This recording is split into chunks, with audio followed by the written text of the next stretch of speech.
Well, hello, it's a new month. It's April. The Sportsline Podcast is rolling along here on CHCH.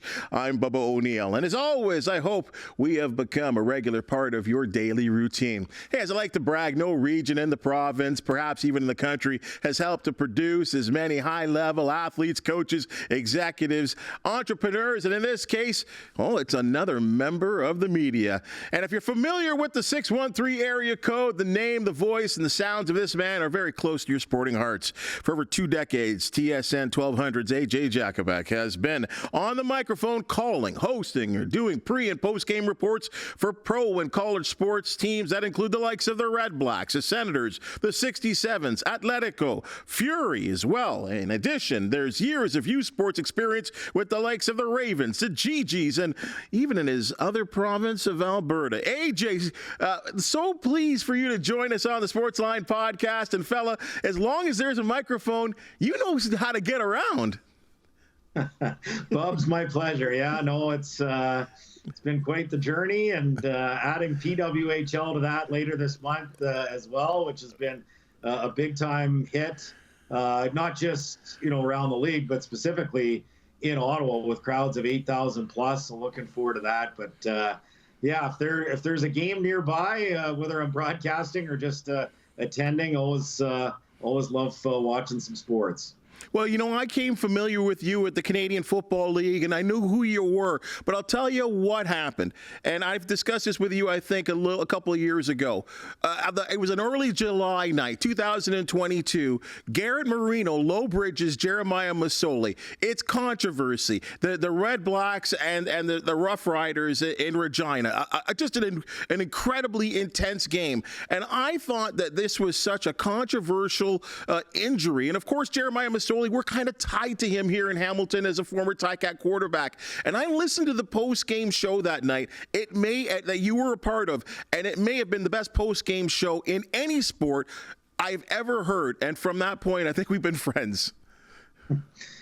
Yeah, that was quite the night, and it still makes me mad. And I think anyone involved with the Red Blacks and anyone who knew and knows Jeremiah Masoli, I mean, it's transformed his career. Unfortunately, that was game 4 of the season, his 4th game as a Red Black, and ruined his season and probably didn't help in terms of the injury that he suffered last year. So sadly in Hamilton, that non-contact Achilles injury, and hopefully he's going to be okay and good to go. But it was just one of those things, like you do enough contact sports like hockey and football as I've done, and there's going to be things that are over the line, and you expect that, and there's things that aren't even over the line that are going to be scary just because it's a contact sport. It can be a ruthless and vicious sport, but that was one of the worst things I've ever seen in sports. And how they didn't get rid of Garrett Marino, the Saskatchewan Roughriders, not just after it happened, but after he didn't really show any remorse, is still a bit of a point of contention for me. I can't say, generally I'm pretty good in terms of burying the hatchet on things like that. But I'll say this: when Craig Dickinson got let go, I kind of thought, and he seems like a pretty good guy, but he's probably a pretty good guy that made some mistakes, and I can't say I felt any remorse about how it ended for him in Saskatchewan, just because of how the organization and himself handled that entire situation after the fact. I thought they did a very poor job of it in terms of, it's one thing to say, okay, you know what, we're defending our player. He made a mistake. We're going to stand by him and hopefully find a way to make a positive out of a negative situation. But they just kept digging a hole deeper and deeper, and it was really frustrating to watch how they handled that situation. Yeah, it was kind of like this fake apology, and then he went and did a hat-trick job on Caleros, and then they finally, I don't know. You're right. I get it. Protect your own player and all, but back to that post-game show, the emotion was unbelievable. Of course, the interview with Nate Behar, it was so much, and from that point, I was like, AJ's got something good going on here in Ottawa, and I've been a fan ever since. And and it's been good to connect with you on the Ticats Audio Network as well, too, talking some CFL football. But, I'll ask you this question. I mean, obviously, you do so much in that 613 area code. So many of the teams that you're involved with in TSN 1200. Hey, where did the broadcasting love come from? I mean, is that something you've always wanted to do? Yeah, I mean, I was a pretty good athlete growing up, and then I just stopped growing. So, I was 5'9" in grade 7, and I'm 5'9" and probably 6/10 today. So it's just one of those things where I played everything growing up. I played hockey, I played basketball, I played football, track and field. So I did, a lot of them grade kind of 7, 8, 9 at a pretty high level. So the goal was to be a pro athlete. The goal was to even, get a scholarship. And, there came a point in time where you started to realize, and hockey was my biggest sport. I played junior A and settled into junior B at the end. But there came a point in time where, it went from goal of playing in the NHL, goal of playing U.S. college hockey. And then it was at 18 years old, you start to realize, this ain't happening for me. So, there was probably 13, 14. I always thought that would have been really cool. And I was just a connoisseur. I watched so many different sports. Whether it was in Canada and you're watching, I grew up watching Danny Gallivan, but, in the 80s, it was Don Whitman and, Chris Cuthbert and Bob Cole and those broadcasters. And in the United States as well, just watching, Brent Musburger do the NFL Today and broadcasting college basketball in the 80s. So I was just a huge sports fan growing up of so many different sports. And I always thought that would be something cool to do. And I was never going to do something that was non-sports.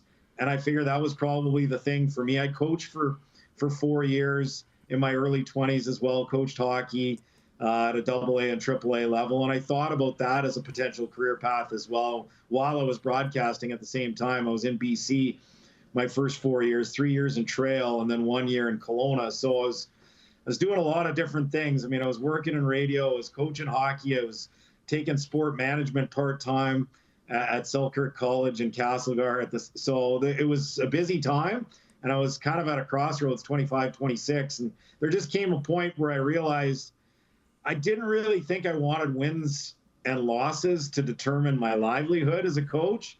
And I just thought I probably had a higher ceiling as a guy that didn't play professionally as a broadcaster as well. So, yeah, it's worked out really well for me. I've been able to broadcast 9 different sports and still broadcasting 4 today between hockey, football, soccer, and basketball, which are, probably along with baseball, my biggest loves when it comes to sports. So, yeah, and it allows me to do what I like to do, talk about sports as well with a talk show, and, travel as well. And that's kind of my other biggest passion is travel, and whether it's through work or just through my own personal life, it's something that I've got this real long list of events and cities that I want to see a sporting event in. So whether it's local stuff, like Brantford's, I called OHL hockey for 14 years.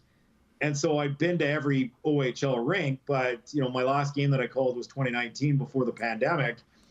And Brantford's now the only rink I haven't been to in the OHL. And now it's probably one of those things, even though I'm not doing 67s games anymore, I'm looking at coming to Game 5 on Saturday just because I love watching junior hockey so much, but it's another opportunity to cross something off the list. So, yeah, it's I think I found the right calling, and we'll see how long it lasts, especially the way the industry is. But in the meantime, loving every minute of it while I'm fortunate to have the privilege to do this.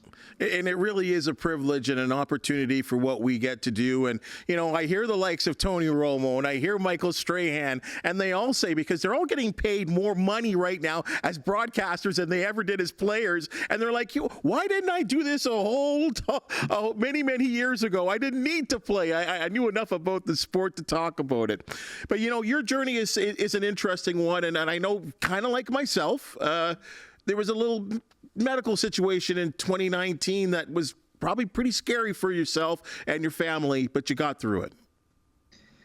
Yeah, I had a real bad case of acute pancreatitis where, there was essentially damage to my pancreas and, stuff blocking my bile duct, and ended up in ICU and 69 days in hospital, missed 6.5 months of work. So it was not the best time of my life, that's for sure, but certainly was able to get through it. I mean, there's challenges that go beyond, what happened then. I'm now diabetic.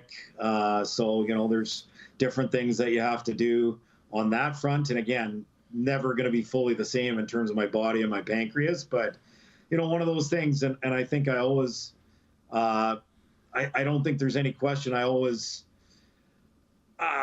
it's not like I took things for granted before, but you really appreciate every day that you're able to do something. Well, there's a lot of different things, again, travel-wise, where, when I was in hospital, I said, because I've been to a lot of places. I've been to all 50 states. Well, it was like, okay, I needed to get to all 10 provinces, and I was able to get to PEI, New Brunswick, and complete that. I wanted to go to a World Cup. I got to do that in 2022, and just started checking off more things, different countries that I've been to, and just hoping to keep checking them off, going to Copa America and the Summer Olympics this year. So, and it's one of those things like, I mean, maybe I could have had the opportunity. There's a lot of broadcasters and media people that have had the opportunity to work those. And I've been fortunate to work Stanley Cup finals and Grey Cups and U Sport national championships and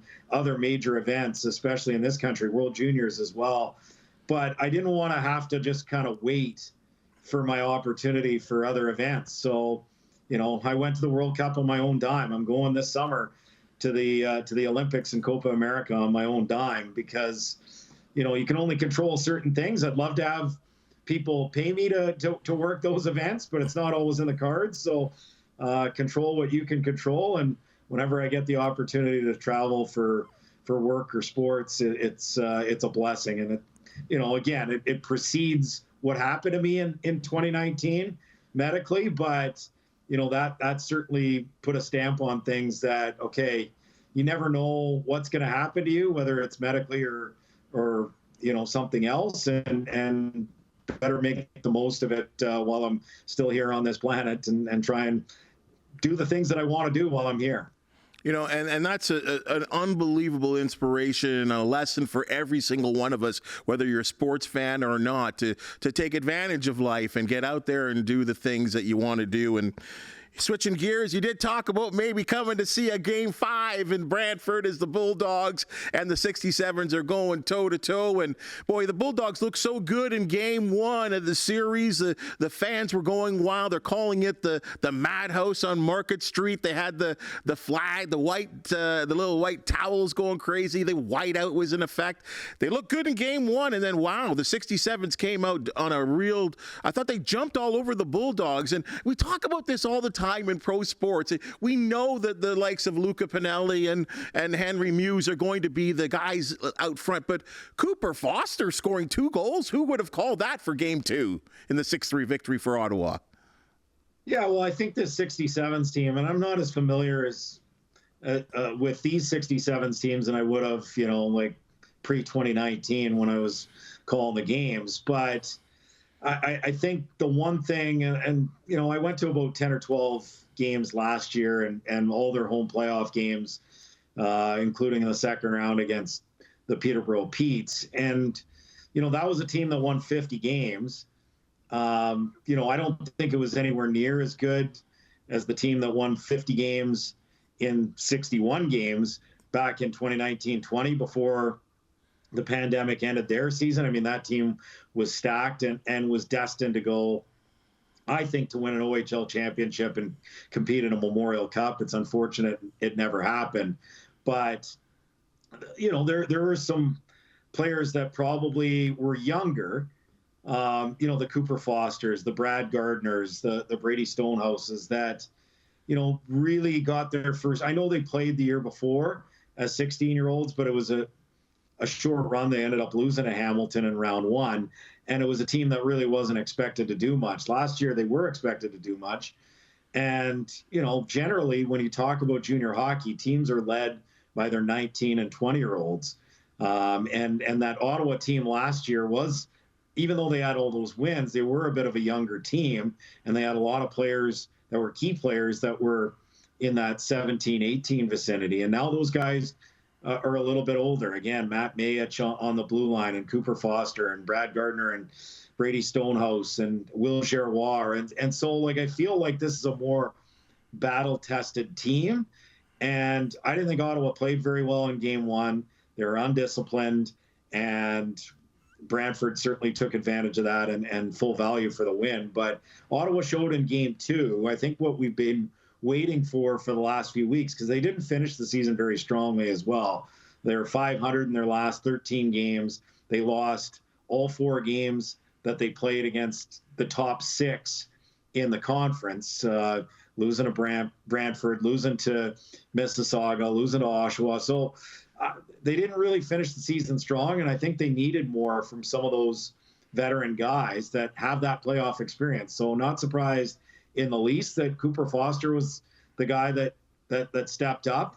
Yeah, I mean, it's Luca Pinelli up front, and it's Muse on the back end, and certainly Colin McKenzie in goal. But the strength of this team isn't about 1 or 2 or 3 players. It's about the entire group that they have. Other than Pinelli, who scored the 48 goals, they don't really have a big offensive juggernaut, but they do have strength in numbers. And, this team, if they do get on a roll, it's interesting. I was the broadcaster the last time this team went to a Memorial Cup. It was in 2005, and they didn't even host or win the OHL title. But that was the year London was an absolute powerhouse, one of the best teams I've ever seen in major junior hockey. Just a stacked team with, guys that were really good NHL players as well. I think of Corey Perry and Mark Mathod, amongst others, but a team that had a lot of just really good junior hockey players, the Danny Severets, the Dylan Hunters, and so on and so forth. And they ended up beating Sidney Crosby and Rimouski to win the Memorial Cup that year during the lockout. But Ottawa had a team that year, and you kind of knew London was hosting the Memorial Cup, and they were probably going to win their side, and they ended up winning their side quite handily. So you knew whoever was coming out of the East was going to the Memorial Cup. And it was the same thing. There were 6 teams, 1 through 6, that were, I think, 9 points apart that year, or maybe it was even 5. I think it was 5. It was 9 this year, and it was 5 that year. And Ottawa, they didn't really have, again, an offensive juggernaut, but they were 3 lines deep, and they kind of needed to find themselves in the first couple of rounds when they beat Barrie and they beat Sudbury, and Danny Bottaggio was stealing games, and one of the best goaltending runs I've ever seen at that level. But this team, if they're going to go deep and maybe equal what that team did, well, let's say Saginaw ends up winning the West as the host team, then whoever wins the East gets in, no matter what happens. And I do think all 6 teams have a legitimate chance, given the fact that there's 9-point separation. It's who gets hot at the right time, who gets the best goaltending at the right time. But it's about who comes together. And that's the type of game, a road win against a real strong Bulldogs team in a tough environment, as you mentioned, the Madhouse on Market Street. That's the type of road win that I'm really fascinated to see the response from both these teams here tonight in Ottawa, and see where this series heads. Because for me, it feels like a bit of a 50-50 series at this stage. And I think we're going to have a lot of those in the East, which is awesome for fans, maybe not so fun for the coaches pulling their hairs out, but we'll see how these teams respond here tonight, because I think we did see 2 completely different games on the weekend in Brantford. Well, Reed Duffy, the play-by-play guy of the Bulldogs, kind of echoed that both teams weren't playing at their best rolling into the postseason. The Bulldogs did win 3 straight, I believe, to close it out. But prior to that, if you look at their best 10, I think they were both about 5-4. But yes, you're right. The second season, anything happens. It's all about the momentum. Certainly these coaches, and McKee and Cameron, they've been there before. And let's see how this one plays itself out. Game 3 could be very, very pivotal in the nation's capital. sticking on the ice. And again, we continue these sort of Hamilton and Ottawa similarities. And of course, we're talking the likes of Michael Andlauer, Steve Staios, guys that have laid their lumber down here in the Hamilton area, winning the likes of an Ontario Championship, 2, in fact. And now they're leading the Ottawa Senators, and there will be no playoffs for the, again, since 2017. What's the mindset of the Ottawa hockey fans there for the Ottawa Senators? Yeah, it's been a frustrating season. This is 7 years out of the playoffs. I mean, certainly you're not far away from Buffalo. It's going to be 12 years out of the playoffs for them. I mean, I'm from Edmonton, and I spent about 3 or 4 years in Edmonton during the decade of darkness, after 2006 when they went to the Stanley Cup final and lost to Carolina and then missed the playoffs 10 straight years. So I've been through this before. It's frustrating because after 5 years of not really being close to a playoff team, year 6, there was some hope. They finished with 86 points. They played, it was a handful of meaningful games in March. Unfortunately, it didn't get beyond that, but they actually did play some meaningful games in late February and early March last year where they beat Detroit back to back. And then they went into New York and won, and then they came home and Chychrun played his first home game, and the crowd was going crazy, chanting, "We want playoffs," and they got a big win, and then they headed out west and just completely tanked, starting with a 5-0 loss in Chicago last year, lost 4-5, and just like that, as quickly as kind of that excitement had started about a playoff drive in March and April again, it fell apart and they were out of it. So it was a disappointing end of the season, but they still finished with 86 points. It was 13 more than the year before, and you felt okay. I felt Ottawa and Buffalo were two teams that were poised to take a jump.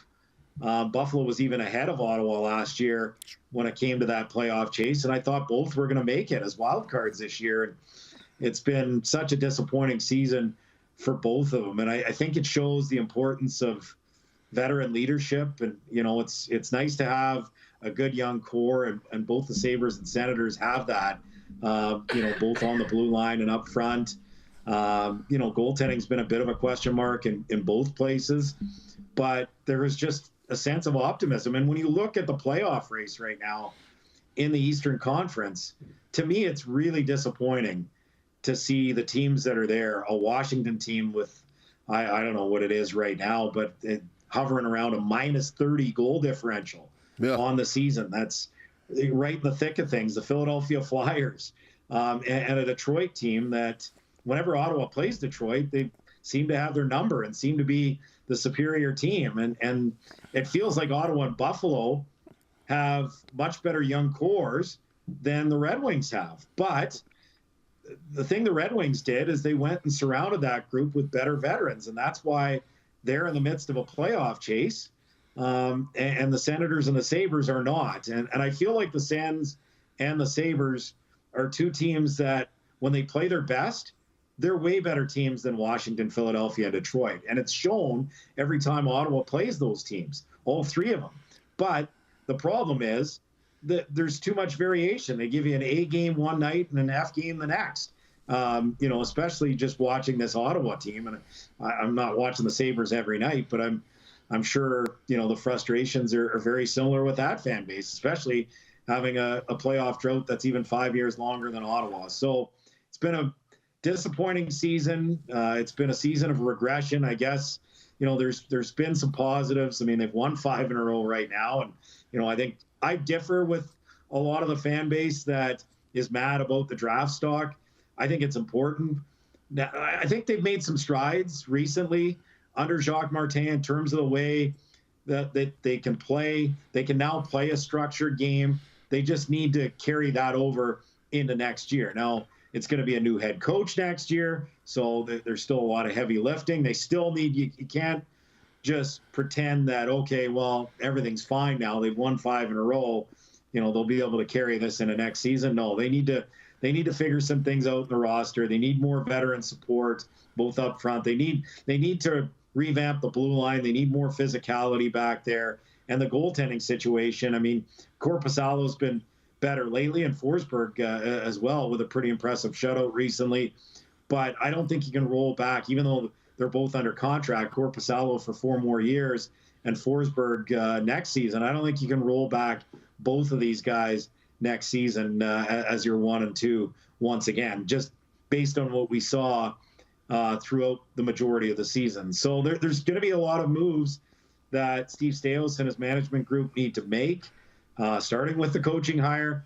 And I think they need, when you talk to people in the know, I think they need somebody, a coach that's going to hold these players accountable, whether it's a veteran coach like a Gerard Gallant or a Craig Berube, who would have a lot of experience with Dave Poulin, ex-teammates, and Dave's part of the management group as well, or whether they find somebody else. But that to me is probably right at or near the top of the list in terms of a wish list for a head coach, is someone that can hold these players accountable and do it from day one. I mean, Bobby Ryan said it on their podcast within the last week or so that he thought it was a little too country clubbish in terms of the training camp after fitness testing. Okay, it was too much of a breeze after that. So clearly, and this team has just started poorly every season under DJ Smith.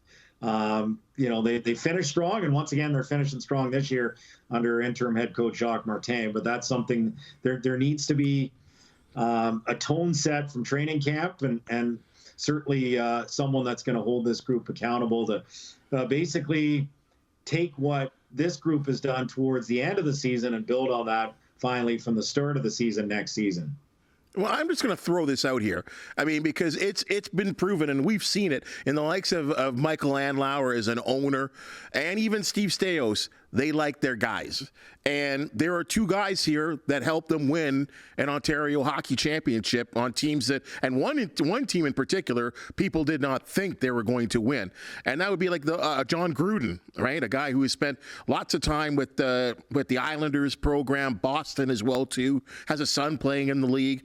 And even Jay McKee, right, who put in all kinds of years with the Sabres as that rock solid defenseman and is doing wonders. And in fact, it's a shock to me that he has not won OHL Coach of the Year. Maybe this is the year that he gets it based on a team and the fact that the team moved and all the things that have happened. Do you think those guys are ready, or does it have to be an established coach? It's a great question. There's I feel like a Gruden or McKee would be the best candidate potentially next time around. But I feel like they need the guy now. That's just my sense right now, and especially in talking to people, and that is someone with experience. They just haven't hired somebody with experience in ages, really, since Brian Murray. And Brian Murray led them to a Stanley Cup. I mean, you look at, okay, they hired John Paddock, who had experience. Okay, so. And we're talking about 2007 when they hired John Paddock. So let's look at the lineage of Ottawa Senators coaches. And I get it's a different era. Eugene Melnick's not here anymore. It's a different ownership group. It's a different management group. So I get it. But the reality is they inherited this. And what they've inherited is an organization that went from Corey Clouston, first-time head coach, to Paul McLean, first-time head coach, to Dave Cameron, first-time head coach, Guy Boucher, second-time head coach, and say what you will about Guy, he led them to within 1 goal of the Stanley Cup Finals. That's right. And then DJ Smith, first-time head coach. It hasn't worked. Doesn't mean it's not going to work, but the numbers tell you that coaches have their most success on their second job. So, I look at a guy like an Andre Tourigny, for example, in Arizona. Like that, I don't know whenever they're going to turn things around there. I don't even know if they're going to stay there. They can move to Salt Lake City. I mean, that's a saga for 15 years. And I don't mean to get sidetracked here on that, and I won't. But I look at Andre Tourigny as a guy, in his next job, I think he's going to be a rousing success based on what he's done, with very little in Arizona and just his track record. So, look, I dealt with John Gruden when I was back calling games in the league. I have the utmost respect for him as a man. He was great to deal with whenever you needed an interview, and certainly the job he did with those Bulldogs teams for sure. And, he's paid his dues. He's been an American League coach. He's been an NHL assistant coach. So he fits the profile. And look, I'm not going to sit here and say it would be a mistake, because maybe he comes in and he holds the team accountable and he's exactly what the team needed. But my preference at this stage would be someone with experience. We'll see who else comes available. But again, it doesn't have to be someone with experience if you don't have quality candidates out there. But when you've got Gerard Gallant and also Craig Berube that are out there and have had the type of success that they have had, I have a hard time passing on that, given what the Ottawa Senators at this time need as an organization. Maybe even Quenneville. I know there are some things that people are going to have to get around, but I mean, the guy's record and what he's done and his accomplishments, they speak for themselves. Let's clean up on this, AJ. We're getting very close here. I was thinking about this. I'm like, wow, we're not too far away from CFL training camps opening up. And we had this wild free agent frenzy, which I thought was the most fun to follow. I mean, you might agree, too, as a broadcaster, and the most chatter I think we've seen in the offseason for the Canadian Football League. I mean, as you talk about disappointments for the Senators, the Red Blacks have to be even more of it. I could hear it in your voice calling some games last year and some of the decisions that were made during on-game situations, some of the personnel changes that were happening. Obviously, injuries were a factor, as they always are, but the Red Blacks were on the outside looking in again. Do you see a change in this season coming up and what Sean Burke has, basically got a gun to his head? He's got to win. Yeah, I mean, it's been tough because, talking about the Ottawa Senators in 7 years, it's only been 4 seasons for the Ottawa Red Blacks. Now, there's a missed season in there as well. But the 4 have been just so bad. I mean, they've won 14 games in 4 seasons, which is one of the worst 4-year stretches in the history of the CFL. It's not even the worst in Ottawa CFL football because they've had, I'm trying to remember exactly what 4 years it was in the late 80s, but they won 12 in a 4-year stretch, I think from 86 to 89. I might have those years wrong. Certainly Super Season 88 was in there for sure. So, Ottawa's endured some bad football. Whether it was the Renegades, the Rough Riders, or this last 4-year stretch of the Red Blacks. I'm optimistic. I'm cautiously optimistic. I really like Sean Burke as a man. I think, he's got all the, like, when you look at Sean Burke and you look at Bob Dice, they've got all the makings of being a great general manager in this league and a great head coach in this league. And sometimes, it goes back to what I was saying earlier about not wanting wins, not wanting a field of like where basically wins and losses was determining whether I was staying on in the job or not when I was coaching back in the day. And, that's the reality. When you're a coach, when you're a manager, it's all about wins. It's all about losses. And you can do the best possible job ever. And some things out of your control, like quarterbacks getting hurt or whatever it might be, happen, and all of a sudden maybe you would have had a good team and now you don't. So I am cautiously optimistic. I think that they made the necessary moves in the offseason to try and turn this around, whether it's shake up the coaching staff a little bit and bring in Tommy Condell as the offensive coordinator and a few other different coaching moves. Whether it's, load up on quarterback depth, you keep Crum, you keep Masoli, but you go out and you get Drew Brown.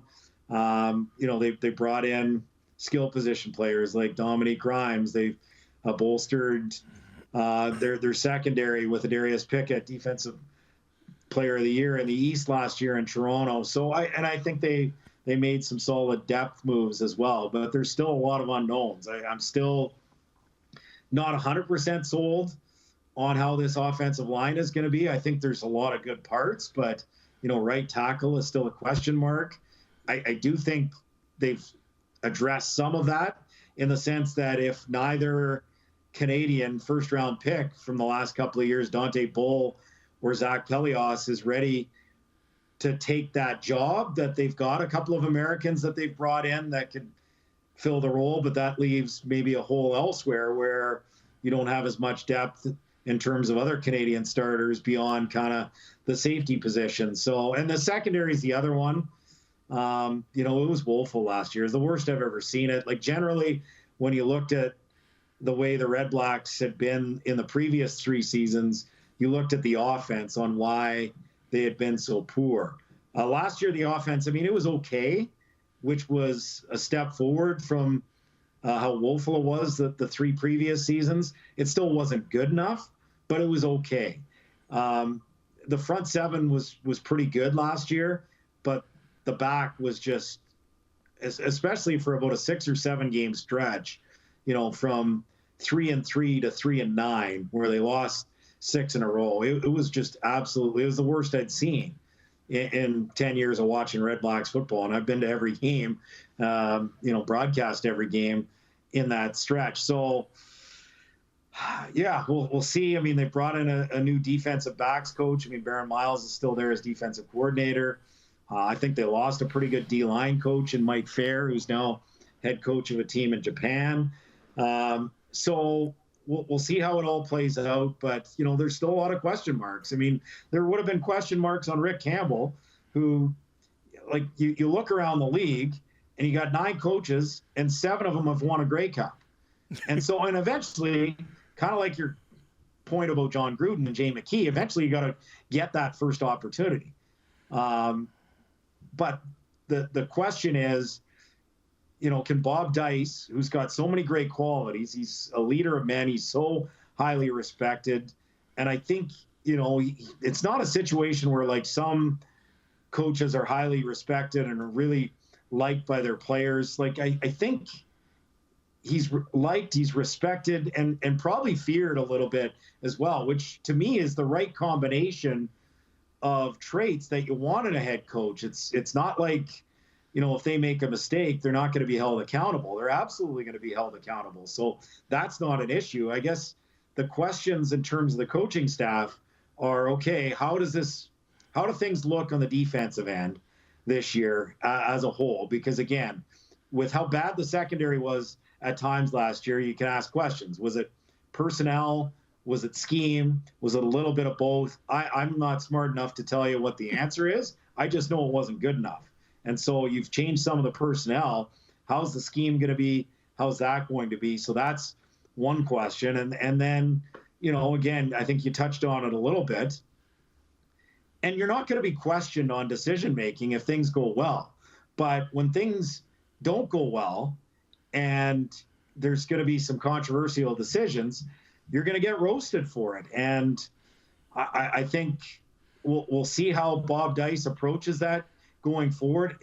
It's interesting because when I look at coaching football in particular, it feels like decision-making, like if you do everything else right, it's probably the least important of setting a culture and your X's and O's and your schemes and everything like that, adjustments.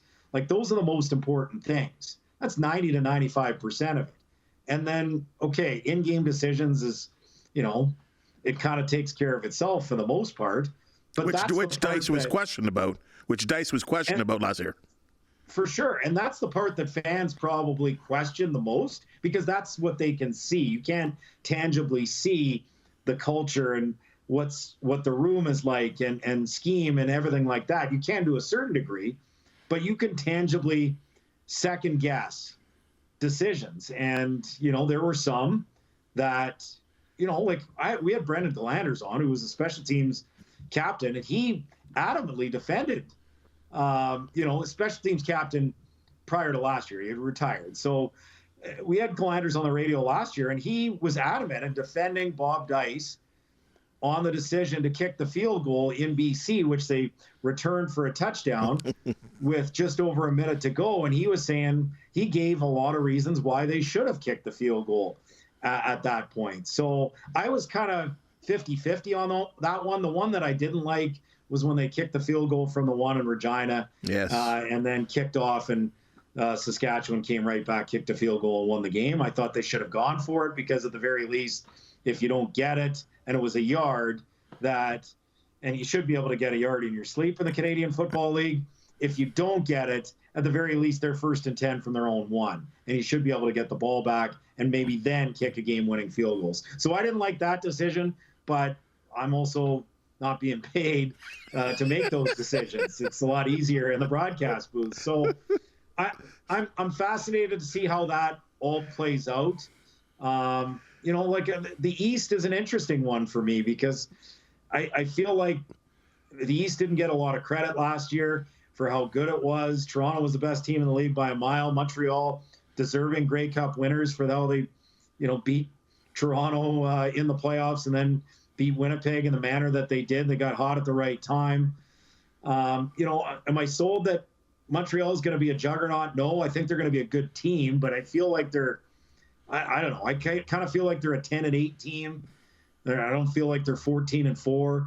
The Argos, they lost a lot of players, and there's a cloud hanging over Chad Kelly right now. Mm-hmm. And then you've got new situation in Hamilton and some changes in Ottawa. And I feel like it could be real wide open, especially if Ottawa can find a way to fix the problems that they've had in recent years, because I do think they've got a pretty solid roster and more depth at quarterback, and we'll see how the new OC is with Tommy Condell. And if all of a sudden Ottawa can find a way to go 8-10 or 9-9, and I'm not going to make major expectations beyond that.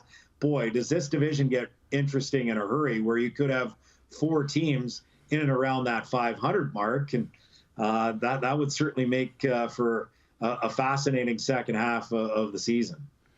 Well, it gets really juicy, because before we know it, June is going to be upon us, and you and I are going to be talking about, Bo Levi Mitchell and Drew Brown, and I'm really looking forward to you and I going toe-to-toe on some of those conversations when we talk a little bit of Canadian football. But until then, enjoy the Bulldogs and 67s. Hopefully we get a Game 7. Hey, if you do get into this in Southern Ontario, let me know. Maybe we can take in that Bulldogs game, and we can get some free passes. We can be media and get in there. I already got my CHL pass, so I'm good. But I'll let you. If I'm coming to Brantford, I'll let you know. And by the way, you know what? Speaking of Ottawa Hamilton, I'm super excited.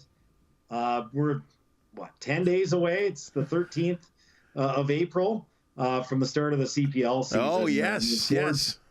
Forge has been just the powerhouse that with Bobby Smirniotis, so much respect. I mean, I was able to call the Forge games in the PEI bubble in 2020, and just getting to know him and seeing how he operates, and watching the training sessions. I mean, just so much respect for Bobby and what he's done at Forge. But I do feel like Atlético Ottawa has got their best team on paper. They don't play the games on paper. They play the games on the pitch. But, man, it could be a lot of fun watching those two teams, not to mention Cavalry and some of the other teams in CPL this year, going at it. I think it should be a great season, and looking forward to that, which is just over a week away. Yeah, it's not far away. I mean, Forge, and for people forget, even though Forge won that title in such exciting fashion, that it was Calgary, the Cavalry that won the regular season, and they can't be too happy, and that's game number 1 for us boys here in the Hammer. So, yeah, we're looking forward to it, and we'll hook up real soon, and so much to talk about, AJ. Much appreciate your time, and again, the Ottawa area is a special one for me. I love seeing what's going on there, the respect that you guys give to the U Sports teams, and of course, as we talk about, there's a lot of linkage going on between Ottawa and Hamilton. So we appreciate your time and look forward to joining us again on the Sportsline Podcast. Yeah, my pleasure as always, Bubs. All right, man. Take care of yourself. Hey, folks. Well, week 1, or at least week 1, and the week is underway here as we've begun here on the Sportsline Podcast. And if you do know of an extra special athlete, team, or event that deserves our attention, we do want to hear from you. Please smash that thumbs up, like, and subscribe button. If you do have a comment, make sure you do it because we appreciate your feedback. For the amazing people that make the Sportsline Podcast possible, thank you so much, and we'll see you tomorrow.